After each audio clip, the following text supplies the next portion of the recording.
Like, if you're so concerned about your reputation and how you'll look, then move out the way. Stay out the kitchen. If you can't take the heat, stay out the kitchen. Stay out the kitchen. If you are more concerned about keeping up your image on your own instead of trusting God, and it's really double-mindedness. It's really having a split mind when you're unable to make a decision, when your heart is saying one thing, your mind is saying one thing, and you're listening to counsel and people, they're saying another thing. It's really double-mindedness. It's really double-mindedness. And when you recognize it, the only way to overcome double-mindedness is to make a choice, is to make a decision. What do you care about most? What do you love most?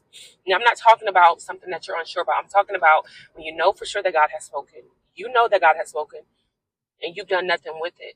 Why?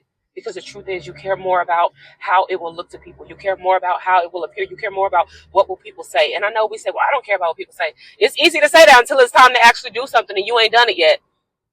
The enemy is not delaying you. The devil is not delaying you. It's you. It's you. It's you. It's yourself. It ain't the devil causing delay. It's not no warfare causing the delay.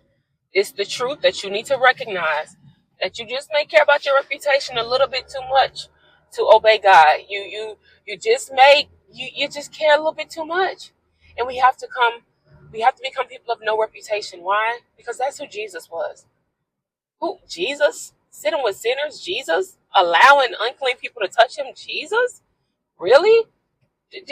Christ didn't care about his reputation. He was moved by the Spirit. What he knew for a fact his calling, his mission. And again, this is only to people when you know that God has told you to connect with someone, but you fail to do it because you're so concerned about what others might say or how it may appear. You don't move in faith. So it's a two-way street. Not only did Jesus not care about his reputation, but those who took the leap of faith to approach Jesus, they didn't care. Even at the cost of, it will cost them their lives. They could be stoned, they could be killed.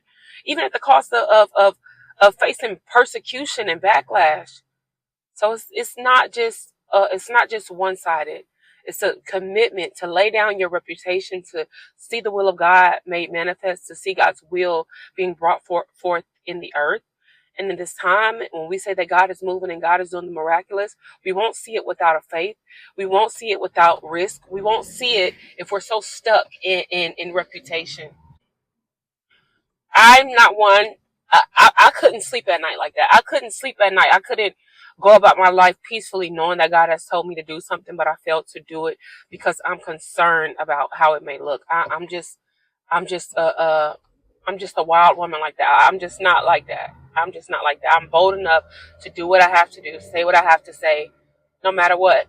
If you block me, whatever, I'm just that girl. I'm just that girl. And if you can't take the heat, if you're not built like that, then stop praying to God.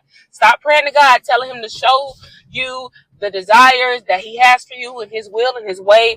And he keeps showing you and you don't do nothing with it. You don't take action on it. Don't stop praying. Save your breath. Save your breath. You ain't doing nothing with it. Save your breath. Stop clogging up the prayer line because God done told you over and over, but you refuse to make a move. Stop clogging up the prayer line. Mother Shirley need a hip replacement. She need the money for the hip replacement, and she got to get her prayer through because Mr. Rogers, he ain't gonna have no sleep because he got to get her to 1,800 to get her hip replaced. But they can't get through because you clogging up the line. You still crying about God. Show me your, and he done showed you, but you ain't did nothing. You ain't acted on it. So stop clogging up the prayer line, please. Thank you. God bless you. You care more about your brand than you are being obedient to Christ. And especially in relationships, when forming relationships with people, new relationships with people, do we care more about our reputation and how it may look? What if God is connecting you to somebody who has children? You don't have any children. What if God is connecting you to somebody who's been divorced before, or somebody who's been in a scandal, or somebody who's just been through something in their life, but you care so much about your reputation and how it looks, but then you go back and say, oh Lord, but just Lord, give me the desires of my heart. And God keeps showing you over and over again to make the connection, and you don't do it because you're so concerned about your reputation.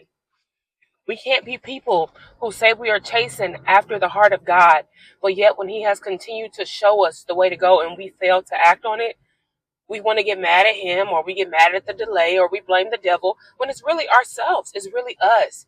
And so we have to be honest with ourselves.